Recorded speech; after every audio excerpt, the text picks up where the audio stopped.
Today we are going to discuss about adjective. A word are group of words that describe anything about noun or pronoun. जो कुछ भी noun और pronoun के बारे में describe करता है, बताता है, उसी को हम एडजेक्टिव कहते हैं। जो नाउन प्रोनाउन मॉडिफाई करे, क्वालिफाई करे, is called adjective. Sita is a clever girl, इसमें गर्ल नाउन है, सीता भी नाउन है। तो हम क्वेश्चन कर देंगे कि सीता कैसी लड़की है, तो सीता क्लेवर गर्ल मतलब चालाक लड़की है। तो चालाक क्या हो गया? Adjective. The grapes are sweet, grapes means अंगूर, अंगूर क्या है? स्वीट, मीठे हैं। तो ग्रेप्स अंगूर यहाँ नाउन हो गया। आइए, अंगूर कोई बता रहा है मीठा है, तो अंगूर कैसा है? मीठा है। आंसर क्या मिला? मीठा। तो मीठा क्या हो गया? एडजेक्टिव हो गया। He is handsome and intelligent, he is handsome and intelligent. He यहाँ पे क्या है? प्रोनाउन है। हमने बताया जो नाउन या प्रोनाउन जोड़ दे, चाहे कुछ उसके बारे में बता दे, उसे हम कहते हैं एडजेक्टिव। तो ही को क्या कहा गया? हैंडसम और इंटेलिजेंट। ही तो प्रोनाउन के बारे में कुछ बता रहा है, तो हैंडसम भी एडजेक्टिव हो गया और इंटेलिजेंट भी एडजेक्टिव हो गया।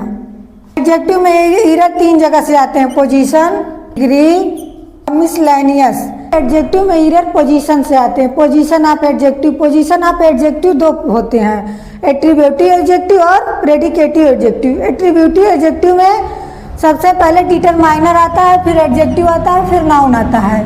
डिटरमाइनर भी एडजेक्टिव का ही पार्ट होता है। और प्रेडिकेटिव एडजेक्टिव में पहले सब्जेक्टिव, फिर लिंकिंग वर्ब, फिर एडजेक्टिव आता है। Ram was an intelligent boy, Ram was an intelligent boy, यहाँ पे ये क्या है? डिटरमाइनर हो गया और इंटेलिजेंट एडजेक्टिव हो गई। और बॉय क्या है? नाउन। हमने बताया कि डिटरमाइनर आएगा, फिर एडजेक्टिव आएगी, फिर नाउन आ गया, उसको हम क्या कहेंगे? ऐसी एडजेक्टिव को हम एट्रीब्यूटिव एडजेक्टिव कहते हैं। ये इस सेंटेंस में लिखा है ये बॉय नाउन, तो ये इसकी विशेषता बता रहा है इंटेलिजेंट, तो ये क्या होगा? एडजेक्टिव। ऐसे एडजेक्टिव को हम एट्रीब्यूटिव एडजेक्टिव कहते हैं। जो एडजेक्टिव नाउन से पहले प्रयोग की जाए उसको हम कहते हैं एट्रीब्यूटिव एडजेक्टिव। प्रेडिकेटिव एडजेक्टिव होता है subjective, linking verb plus adjective. जैसे राजू इज ऑनेस्ट, यहाँ पे लिंकिंग वर्ब है, ऑनेस्ट भी एडजेक्टिव है, और राजू क्या है? नाउन है। तो ये इसके बाद आ गया।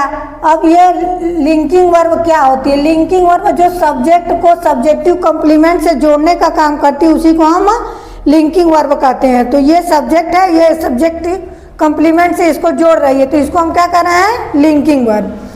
द बॉय आर हैप्पी, बच्चे खुश हैं। अब बॉय ही खुश है, लिंकिंग वर्ब है। हैप्पी यहाँ पे क्या है? Predicative adjective. He is happy, इसमें ही प्रोनाउन है और हैप्पी क्या है? एडजेक्टिव।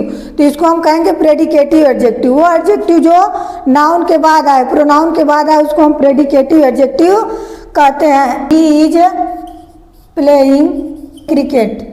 अब देखिए इस सेंटेंस में ही इज अनहैप्पी, ही जो है वही हैप्पी है, लेकिन इस सेंटेंस में जो इज आया ये लिंकिंग वर्ब काम नहीं कर रहा है। ही प्लेइंग क्रिकेट, ही बराबर क्रिकेट लिखेंगे तो ये सही लग रहा है? ये नहीं सही लग रहा है, क्योंकि ही दूसरा हो गया और क्रिकेट दूसरा हो गया।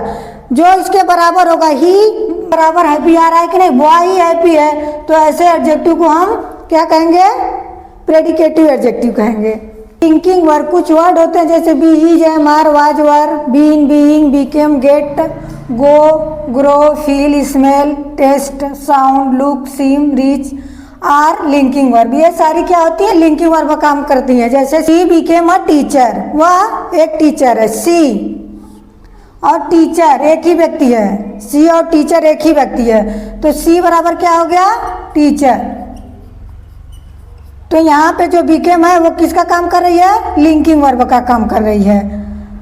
जैसे हम इसको ऐसे ही लिख सकते हैं, सी इज और टीचर, तो सी ही टीचर है, ये लिंकिंग वर्ब हो गई। जैसे द बनाना टेस्ट स्वीट, कैसा है? मीठा है। अब यहाँ देखिए टेस्ट, टेस्ट क्या है? लिंकिंग वर्ब है। कैसे पता? बनाना ही मीठा, ये इसकी एडजेक्टिव बता रहा है, तो ये बनाना बराबर स्वीट हो गया, इसलिए ये टेस्ट क्या हो गया? लिंकिंग वर्ब हो गई।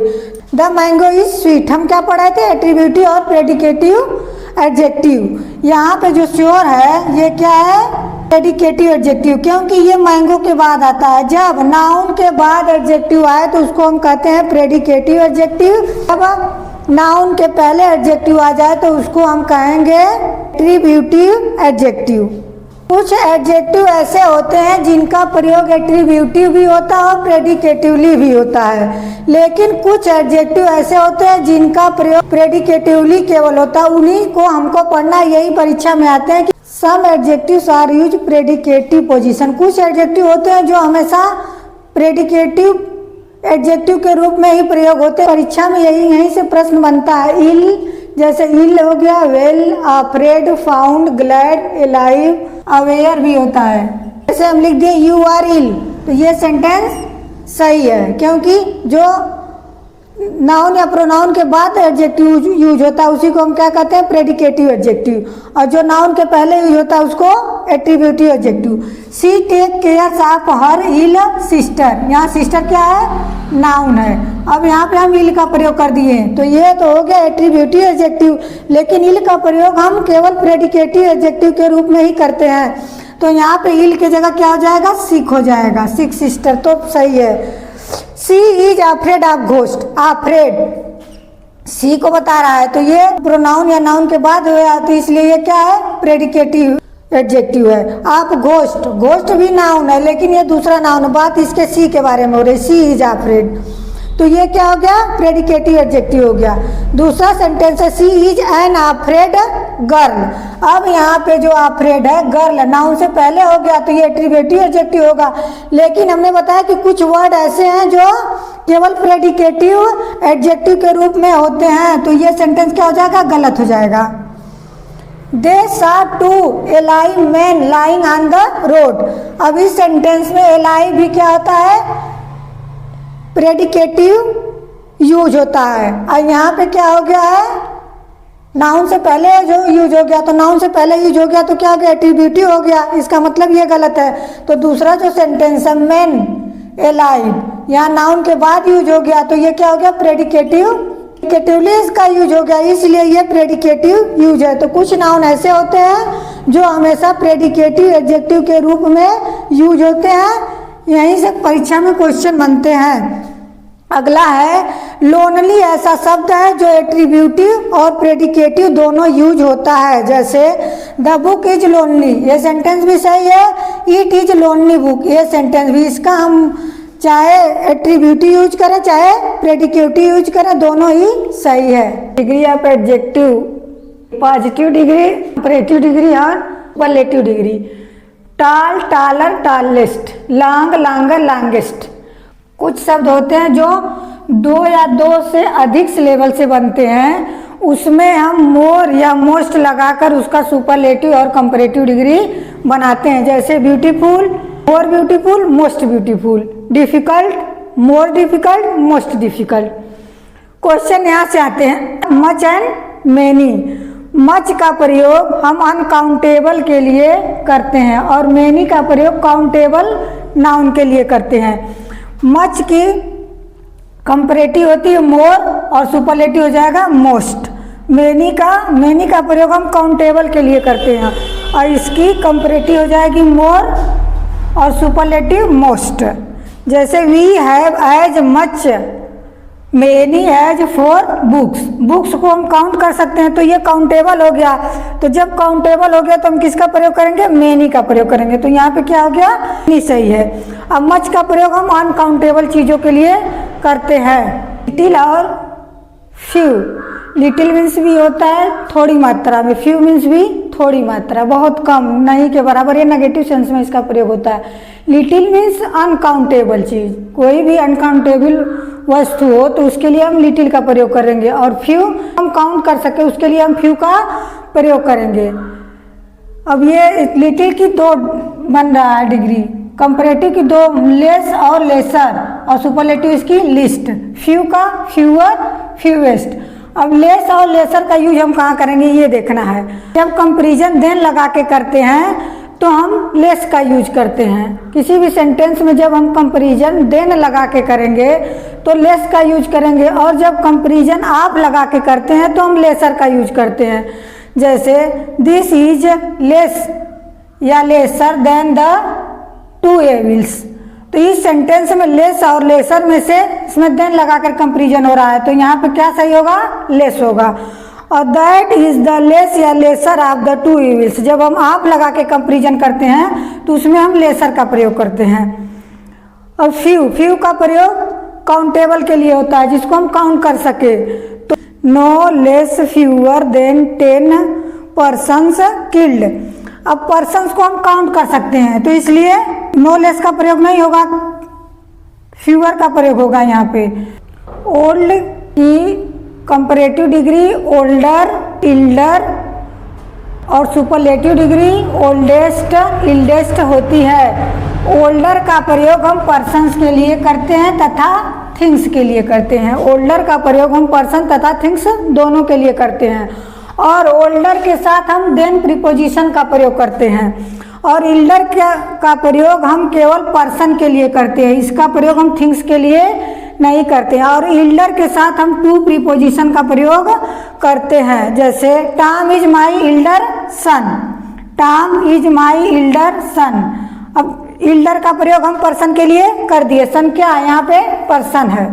दूसरा है this is the oldest temple, this is the oldest temple, temple things हो गई ना, तो ओल्डर का प्रयोग हम थिंग्स के लिए करते हैं। ही is older than his sister, he is older than his sister, older का प्रयोग हम व्यक्ति के लिए भी करते हैं, तो यहाँ पे क्या उसकी सिस्टर व्यक्ति है, तो ओल्डर का प्रयोग हम व्यक्ति तथा पर्सन दोनों के लिए करते हैं। और इल्डर का प्रयोग केवल हम पर्सन के लिए करते हैं, थिंग्स के लिए नहीं करते हैं। ओल्डर के साथ हम देन प्रीपोजिशन का प्रयोग करते हैं, ओल्डर के साथ हम देन प्रीपोजिशन लगाते हैं। और इल्डर के साथ हम टू प्रीपोजिशन लगाते हैं। Ram is elder to Sita. कभी कभी बुक में दिया रहता है कि ओल्डर का प्रयोग हम किसी अन्य व्यक्ति के लिए करते हैं और इल्डर का प्रयोग हम अपने फैमिली रिलेशन में करते हैं। लेकिन हमको ये देखना है कि अगर देन आ गया तो हम ओल्डर का प्रयोग करेंगे और टू आ गया तो इल्डर का प्रयोग करेंगे। फैमिली रिलेशन बहुत जरूरी नहीं होता है। देखिए एग्जाम्पल में दिया है कि Ram is elder to Sita, यहाँ पे फैमिली रिलेशन की कोई बात नहीं होती है, Ram is elder to Sita. तो यहाँ टू प्रीपोजिशन को देख के सेंटेंस को बनाया गया कि इल्डर आ गया तो हम टू लगा दिए। अगर ओल्डर आ गया तो he is older than his sister, he और हिज सिस्टर उसकी फैमिली रिलेशन ही तो है, लेकिन यहाँ पे देन का प्रयोग हो गया। John is my eldest brother. अब देखिए इसमें प्रीपोजिशन नहीं दिया, इसलिए हम कर दिए कि जॉन मेरा सबसे बड़ा भाई है, तो मेरा भाई है, ये फैमिली रिलेशन की बात हो गई। जब प्रीपोजिशन नहीं दिया है तो हमारी फैमिली रिलेशन उसके साथ इल्डर का प्रयोग करेंगे और बाकी अन्य के साथ ओल्डर का प्रयोग करेंगे। अगर प्रीपोजिशन दिया हो तो ओल्डर के साथ देन का प्रयोग करेंगे, इल्डर के साथ टू का प्रयोग करेंगे। ओल्डर पर्सन के थिंग्स दोनों के लिए होता है और इल्डर केवल पर्सन के लिए होता है।